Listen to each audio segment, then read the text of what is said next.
Je vais vous poser une question. Si vous répondez bien, je vous laisse. Vous pouvez répéter la question? Quelle étrange question. Je suis. La télé en question.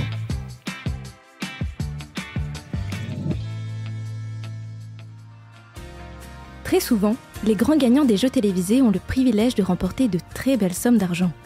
Pourtant, ce n'est pas tout à fait le cas dans le concours culinaire Top Chef diffusé sur M6.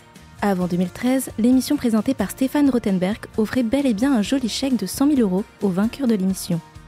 Mais ce n'est désormais plus le cas, et ça, malgré des épreuves difficiles et une aventure souvent des plus intenses. Mais alors, pourquoi le gagnant de Top Chef ne remporte-t-il pas ces fameux 100 000 €? Explication. Désormais, si un candidat souhaite empocher cette somme symbolique, il faut qu'il redouble d'efforts.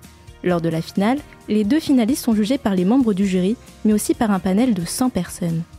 Chacun de ces jurés a le pouvoir de faire basculer la cagnotte du gagnant grâce à leur vote.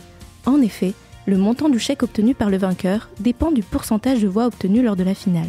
Lors de la saison 14, Hugo Riboulet a gagné la finale de Top Chef en récoltant 54,81% des voix face à son adversaire Danny Kézard. Le jeune homme est donc reparti avec la coquette somme de 54 810 €.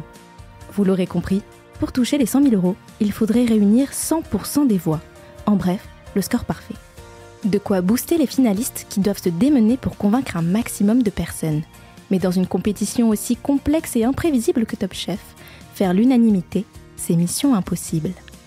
Depuis 2013, certains candidats qui ont fait la beauté du programme ont toutefois réussi à faire grimper leur cagnotte en se rapprochant dangereusement des 100 000 €. Si Pierre Auger, gagnant de la saison 5 en 2014, et Xavier Koenig, gagnant de la saison 6 en 2015, ont remporté respectivement plus de 62 000 €, le record revient à Camille Delcroix, qui a presque raflé le pactole en 2018, en empochant 66 920 €. J'espère que cet épisode vous a plu. Si c'est le cas, abonnez-vous sur votre plateforme d'écoute préférée pour retrouver de nouveaux épisodes chaque semaine. Et si vous en voulez plus, découvrez aussi le ciné en question et les séries en question sur les plateformes d'écoute et téléloisirs.fr. À bientôt.